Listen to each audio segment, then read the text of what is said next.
ये कहानी है ग्रीन बुक। सन 1962 की इस कहानी की शुरुआत में अमेरिका के न्यूयॉर्क शहर को दिखाया जाता है। इसी शहर में एक आदमी जिसका नाम टॉनी है, जिसकी जॉब उसके हाथों से जा चुकी है। एक दिन वह कुछ काले लोगों को अपने घर पर देखता है, जिन्हें टॉनी की पत्नी ने अपने गिलास में उन्हें कुछ पीने को दिया है। यह सन 1962 की बात है, अतः टॉनी भी वहाँ काले गोरे का भेद करता है। वह उन गिलास को फेंक देता है। अगले ही दिन उसे एक कॉल आता है जिसमें बताया जाता है कि डॉक्टर शर्ली को कहीं जाने के लिए ड्राइवर की ज़रूरत है।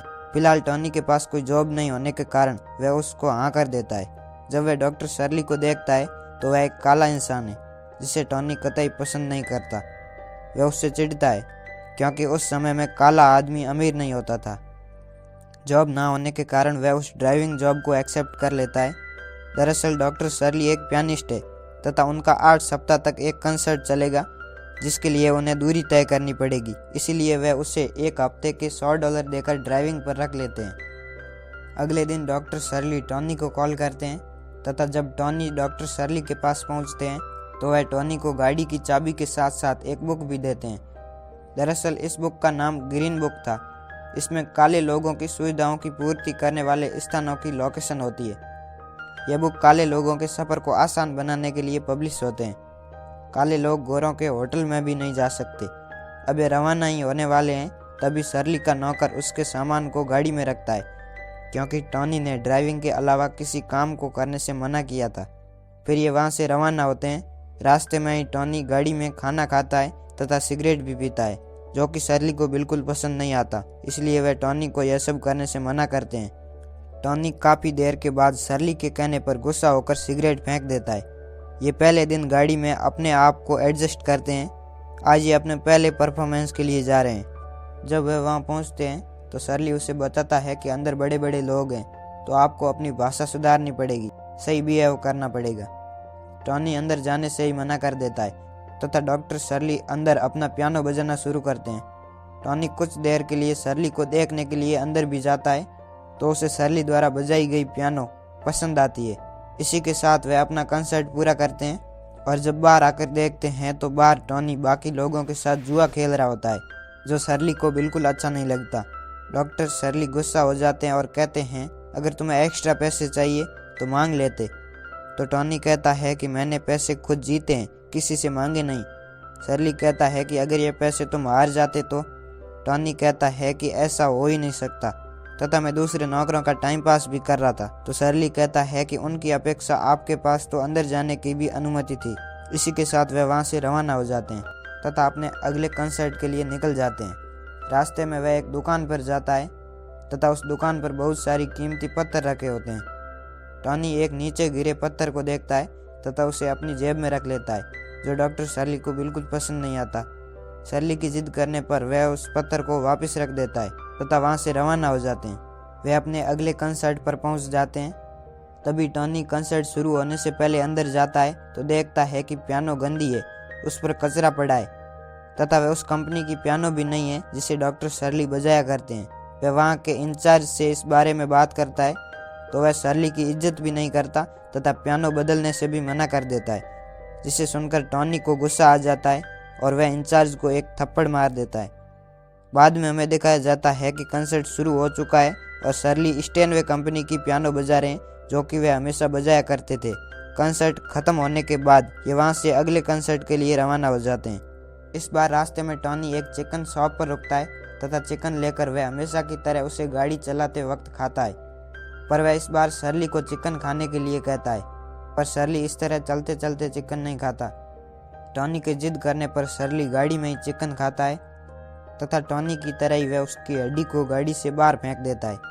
पर जब टॉनी प्लास्टिक की गिलास को भी बाहर फेंकता है तो शर्ली के कहने पर वह उसे वापस भी ले लेता है। अब वे दोनों एक दूसरे के सच्चे दोस्त बन चुके हैं। वे रात को एक होटल पर रुकते हैं। शर्ली अकेला होटल के कमरे से टहलने के लिए बाहर चला जाता है। तभी कुछ वाइट लोग शर्ली को पकड़ लेते हैं, तो शर्ली उन्हें छुड़ाने के लिए वहाँ पीछे जाता है, पर वह शर्ली को नहीं छोड़ते।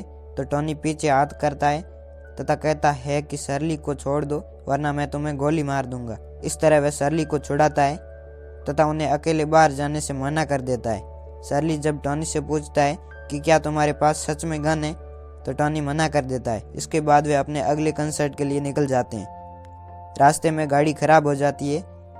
जब गाड़ी ठीक करने वे बाहर निकलते हैं तो पास के खेत में काम कर रहे काले लोग अचंभित हो जाते हैं कि एक काले आदमी के लिए एक वाइट आदमी काम कर रहा है। फिर वे गाड़ी ठीक कर वहाँ से अगले कंसर्ट पर पहुँच जाते हैं। वहाँ पर वे टॉयलेट यूज़ नहीं कर सकते तो वे होटल सिर्फ टॉयलेट करने के लिए आते हैं तथा वापस कंसर्ट में चले जाते हैं। कंसर्ट पूरा होने पर वह एक जगह खाना खाने रुकते हैं। तब वहाँ टॉनी अपनी वाइफ को खत लिखता है जिसकी भाषा शैली बहुत ख़राब होती है। वह अपनी वाइफ को मिस कर रहा होता है। शार्ली लेटर में गलत स्पेलिंग टॉनी से सही करवाता है। फिर भी टॉनी की भाषा शैली खराब होने के कारण शार्ली लेटर बोलता है तथा टॉनी उसे लिखता है। इस लेटर को देखकर टॉनी की वाइफ बहुत ही खुश हो जाती है क्योंकि इसमें शार्ली द्वारा बोली गई भाषा लिखी गई थी। फिर वे अगले कंसर्ट के लिए निकलते हैं। वहाँ पर परफॉर्मेंस करने के बाद जब वे रात को होटल पर रुकते हैं तो टॉनी को कॉल पर बताया जाता है कि शार्ली को गिरफ्तार कर लिया गया है। फिर हमें दिखाया जाता है कि टॉनी ने रिश्वत देकर पुलिस से शार्ली को छुड़ा लिया होता है, पर शार्ली को टॉनी द्वारा रिश्वत देना पसंद नहीं आता। फिर वे अगले कंसर्ट के लिए जाते हैं तो टॉनी के दोस्त उसे चिढ़ाते हैं कि तुम एक ब्लैक आदमी के लिए काम कर रहे हो और उसे जॉब छोड़ने के लिए कहते हैं तो टॉनी मना कर देता है। फिर वे रात को 8 बजे उसे बार में मिलने के लिए कहते हैं तथा वहाँ से निकल जाते हैं। रात को टॉनी कहीं बाहर जा रहा होता है तो शार्ली उससे कहता है कि मैं तुम्हें और अच्छी जॉब दिला दूंगा, पर तुम जॉब मत छोड़ना। टॉनी कहता है कि जब तक आपके कंसर्ट ख़त्म नहीं हो जाते मैं कहीं नहीं जा रहा हूँ। इनका रिश्ता अब बहुत गहरा हो जाता है। यह यहाँ पर कंसर्ट ख़त्म कर अगले कंसर्ट के लिए चले जाते हैं। रास्ते में ज़्यादा बारिश के कारण अचानक पुलिस उन्हें रोक लेती है तथा शार्ली के साथ बदतमीजी करती है तो टॉनी गुस्सा होकर पुलिस वालों को मारता है और पुलिस उन्हें गिरफ्तार कर लेती है। फिर शार्ली अपने वकील को कॉल कर वहाँ से निकल जाते हैं और एक होटल पर रुकते हैं तथा वहाँ एक ही रूम में इनको रहना पड़ता है। अगले दिन वे अपने लास्ट कंसर्ट के लिए एल्गामा पहुँच जाते हैं। वहाँ पर शार्ली के साथ बहुत भेदभाव होता है। उन्हें वाइट लोगों के रेस्टोरेंट में प्रवेश भी नहीं दिया जाता तो शार्ली तथा टॉनी दूसरे होटल में जाते हैं जहाँ केवल काले ही लोग थे। वहाँ के काले लोग एक काले आदमी की ड्रेस देखकर तथा उसके साथ वाइट आदमी को देखकर आश्चर्यचकित हो जाते हैं। टॉनी वहाँ पर बताता है कि यह एक पियानो प्लेयर है तो वहाँ के काले लोग उन्हें पियानो बजाने के लिए आग्रह करते हैं। शार्ली काले लोगों के साथ वहाँ पर पियानो बजाता है जिससे शार्ली और सारे काले लोग आनंदित हो जाते हैं। वह जल्दी वहाँ से निकलना चाहते हैं क्योंकि क्रिसमस के दिन टॉनी को अपने घर न्यूयॉर्क जाना है। वह वहाँ से निकल जाते हैं तथा रास्ते में शार्ली टॉनी को पीछे सुलाकर खुद ड्राइविंग करता है तथा टॉनी को उसके घर छोड़ देता है और टॉनी के आग्रह करने पर भी वह टॉनी के घर नहीं रुकता और होटल चला जाता है। टॉनी को देखकर घर वाले बहुत खुश हो जाते हैं। वह वहाँ पर एंजॉय करते हैं। तभी टॉनी दरवाज़ा खोलता है तो देखता है कि बाहर शार्ली खड़ा है।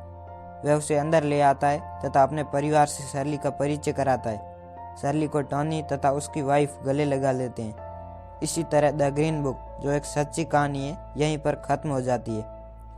यह कहानी हमें बताती है कि भेदभाव इंसान के मन में ही होता है। इंसान सब एक जैसे होते हैं, चाहे वे ब्लैक हो या वाइट। इंसानों की सोच ही इंसानों को इंसानों से अलग करती है।